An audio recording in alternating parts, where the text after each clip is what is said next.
So it's a three-dimensional problem. So I want to talk about, we look at the Cobb angle that goes laterally like this. And my big problem with just looking at the Cobb angle to determine scoliosis is it doesn't take all the other factors in. It doesn't take the other planes of motion into the equation. So we have the frontal plane, which is the Cobb angle. So frontal plane is if if I take a slice this way, how the curve looks. The transverse plane is rotation. So most of you probably know that scoliosis has what a lot of people call a rib hump, or a prominence on the ribs or something like that.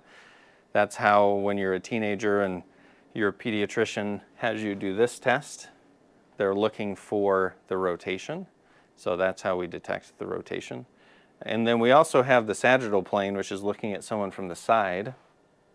A lot of times in scoliosis we have what's called a flat back, where the spine is very straight in adolescent scoliosis, but sometimes we see an increase in the kyphosis with scoliosis as well. So we have to think about it in all three planes. So I don't know, anybody want to be a volunteer as we get into some of these things? Your mom's volunteering you.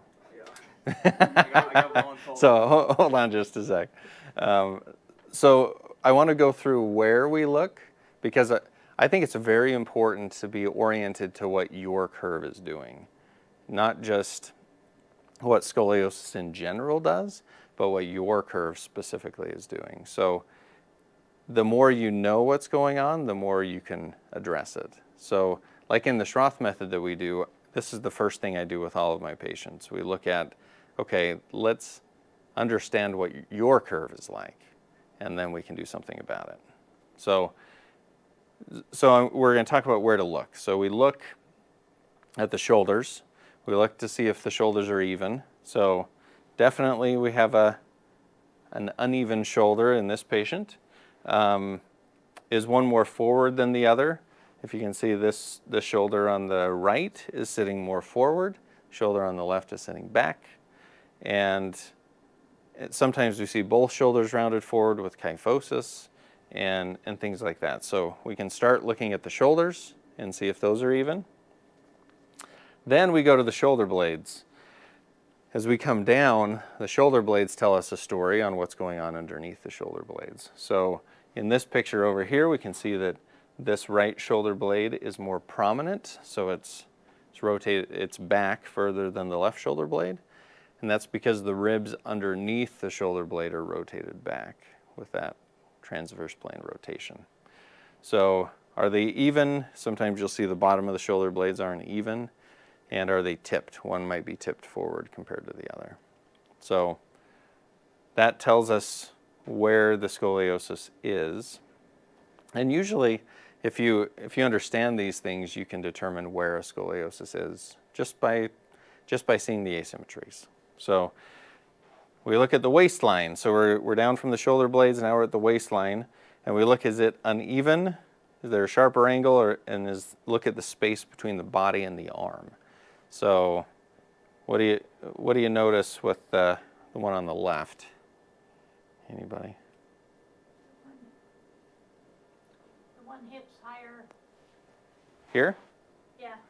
So in this patient, it looks that way. We'll get into it in the next picture. But what you're actually seeing is her hips are shifted to the right. So it's shifted like this. Right.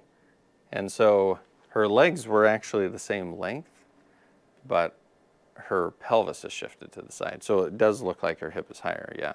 So we're looking for that angle right there on the waistline, yeah. Mine's really prominent. In fact, my left hip is probably a good 3 inches higher than my right hip. In other words, the right side is almost straight and the other side is all crooked. Right.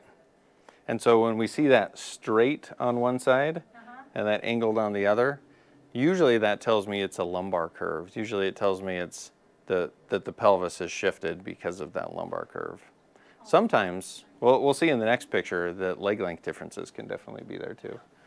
So Over here, so this one we can't, the waistline's a little bit different in this kid, but the space in between his arm and his body is pretty specific. It's like there's something going on there, even though when you look at his back, it almost doesn't look that off, but that space between his arm and his body is definitely different.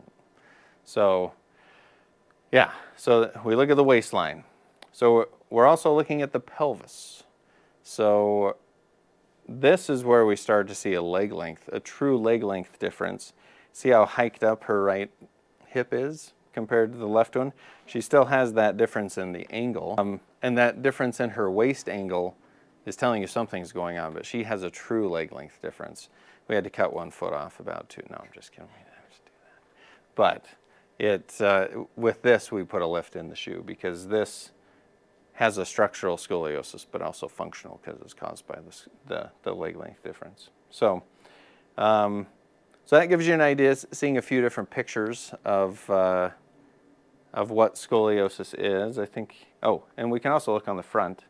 The hard part with scoliosis is if you have scoliosis yourself, you're not looking at your back very often. And most of those other things we're looking at the back, right? You can see your waistline when you look in the mirror on the front, right? But from the front, sometimes we'll see this rib asymmetry where one rib is low, one side of the rib is lower, the other side of the rib is higher, one side of the rib might poke out more. So all of those things can be part of it. So look for the prominence, look and see if one is uneven compared to the other. So an important thing is to get to know what your curve is like, right? Most of you have seen an x-ray, I would assume, yeah? Whether recently diagnosed or if you've been diagnosed a long time in the past, you've probably seen an x-ray. But that x-ray only shows the cob angle. It doesn't show actually what is going on with posture and what the spine is actually like. So any questions as far as that goes? I think when I go over this with my patients, it's like, oh, okay, now it makes sense what we're seeing because for some reason the pediatrician or the doctor was able to see it, and that's why they sent us for an x-ray, but what were they looking for? So any other questions, thoughts? No?